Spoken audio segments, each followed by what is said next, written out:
Hello everyone, कैसे हो आप सभी। आपके अपने यूट्यूब चैनल एजुकेटर एजेंसी में बहुत बहुत स्वागत है। आज की इस वीडियो में बात करने वाले हैं माइक्रो इकोनॉमिक्स के पार्ट नंबर 2 की।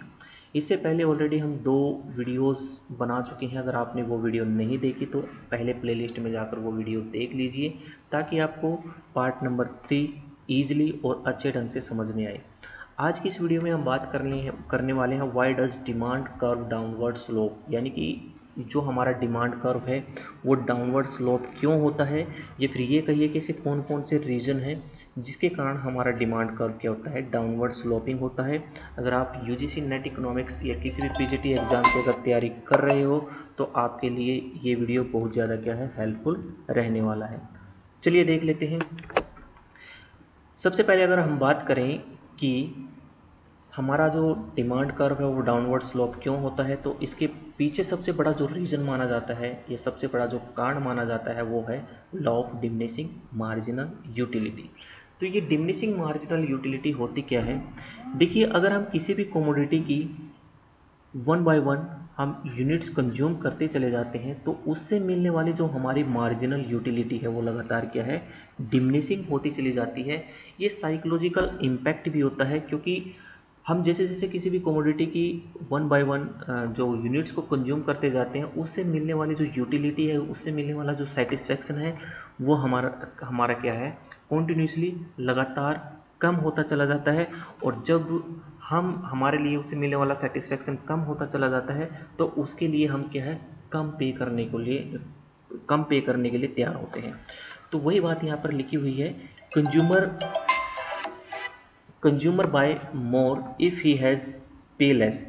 अगर एक कंज्यूमर ज़्यादा कंज्यूम करता है तो उसके लिए क्या है, वो लेस पे करेगा। सपोज करिए कि जो एक कंज्यूमर है वो एक आइसक्रीम के लिए 10 रुपये पे करने के लिए तैयार है, लेकिन वो दूसरी आइसक्रीम के लिए 10 रुपये पे करने के लिए तैयार नहीं होगा, क्योंकि इससे जो मिलने वाली सेटिस्फेक्शन है वो 10 रुपये के बराबर है। बस इससे मिलने वाली जो सेटिस्फेक्शन है, सपोज करिए कि वो 8 है, जो कि 10 रुपये के बराबर नहीं है, तो वो इसके लिए कम पे करने के लिए तैयार होता है। इसलिए इस नियम के अकॉर्डिंग हम ये कह सकते हैं, जब किसी भी कोमोडिटी की हम ज़्यादा यूनिट्स क्या करते हैं, कंज्यूम करते हैं, तो उससे मिलने वाला सेटिस्फेक्शन हमारे लिए कम हो जाता है, इसलिए हम उसके लिए कम पे करने को तैयार होते हैं। तो इससे क्या होगा, हमारा जो डिमांड कर्व है वो क्या होगा, डाउनवर्ड स्लोपिंग पे चला जाएगा, क्योंकि इसमें क्या है, इन्वर्स रिलेशनशिप देखने को मिलता है। क्लियर? क्योंकि यहाँ पर प्राइजेज अगर इंक्रीज कर रहे हैं तो उससे उसकी जो क्वांटिटी डिमांडेड है वो हमारी कम हो जाती है। सेकंड देख लेते हैं हम इनकम इफेक्ट। इनकम इफेक्ट क्या कहता है? इनकम इफेक्ट ये कहता है कि जब किसी भी कमोडिटी के जो प्राइस है जब वो क्या करते हैं, डिक्रीज करते हैं, तो उससे क्या होगा कि एक कंज्यूमर की जो रियल इनकम है वो इंक्रीज हो जाती है। सपोज करिए कि एक आइसक्रीम पहले 10 रुपये की आती थी, अब क्या है, आइसक्रीम का प्राइस कितना हो गया, 5 रुपये। अब क्या है, वो 2 आइसक्रीम परचेज कर सकता है। मीन्स अब क्या है, वो 10 रुपये में क्या है, अब 2 आइसक्रीम ले सकता है। तो इससे क्या हुआ, उसकी जो रियल इनकम है वो इंक्रीज हो गई, यानी कि उसकी अल्टीमेटली क्या हुआ, परचेजिंग पावर यहाँ पर बढ़ जाती है, इंक्रीज हो जाती है।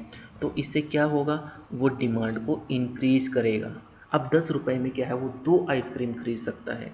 तो हम यहाँ पर ये कह सकते हैं, इनकम इफेक्ट में हमने क्या देखा कि जब एक कमोडिटी के प्राइजेस क्या है, डिक्रीज होते हैं, उससे एक कंज्यूमर की रियल इनकम बढ़ती है, मींस परचेजिंग पावर बढ़ती है, और फाइनली वो क्या है, उसकी डिमांड क्या है, इंक्रीज होती है।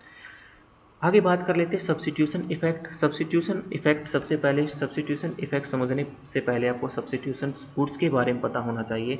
सब्स्टिट्यूट गुड्स वो गुड्स होती है जिसको हम एक दूसरे के स्थान पर यूज कर सकते हैं, लाइक कोक एंड पेप्सी।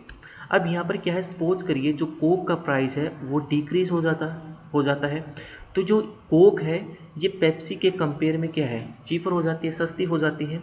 तो इससे क्या होगा, जो लोग पेप्सी को खरीद रहे थे वो कोक को भी खरीदना शुरू कर देंगे, और साथ के साथ जो पहले से कोक खरीद रहे थे हो सकता है वो भी इसकी ज़्यादा क्वांटिटी खरीदना शुरू कर दें। तो हमने यहाँ पर क्या देखा, तो यहाँ पर हमने क्या देखा कि जो सब्स्टिट्यूट गुड्स होती है अगर उसके प्राइजेस कम होते हैं तो अल्टीमेटली उसकी क्वांटिटी डिमांडेड बढ़ती है। तो प्राइस जब डिक्रीज होते हैं तो goods become cheaper to other, तो वो गुड्स क्या है, अदर गुड्स के कंपेयर में चीपर यानी कि सस्ती हो जाती है, और इससे क्या होता है, उसकी डिमांड में इंक्रीज होता है। फोर्थ पॉइंट हमारा size of consumer group. Size of consumer group को आप इस तरीके से समझ सकते हो, जब एक कमोडिटी क्या है, सस्ती होती है यानी कि उसके प्राइजेज जो है वो फॉल करते हैं, तो उस कमोडिटी को खरीदने के लिए क्या है, बहुत सारे कंज्यूमर तैयार होते हैं। देखो, जो कंज्यूमर ऑलरेडी पहले खरीद रहे थे वो तो खरीदेंगे, लेकिन जो दूसरे कंज्यूमर थे जो उस प्राइस पर खरीदने के लिए तैयार नहीं थे, लेकिन जैसे ही प्राइस कम हुआ तो वो उसको उस गुड्स को खरीदने के लिए क्या है, तैयार हो जाते हैं।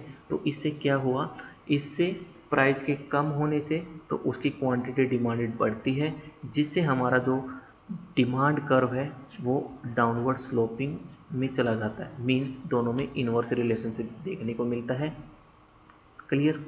उसके बाद साइकोलॉजिकल इफेक्ट, ये हमारा एक साइकोलॉजिकल फिनोमिना भी है, या साइकोलॉजिकल एक इफेक्ट भी है कि भाई जिस कमोडिटी को हम कंज्यूम करते हैं, अगर उसकी हम ज़्यादा क्वांटिटी कंज्यूम करते हैं तो उससे मिलने वाला जो सेटिस्फेक्शन है वो लगातार कम होता चला जाता है, और फाइनली हम क्या है, उसके लिए कम प्राइस पे करने के लिए क्या है, तैयार होते हैं, जिससे क्या है, हमारा जो डिमांड कर्व है वो डाउनवर्ड स्लोपिंग में बनता है।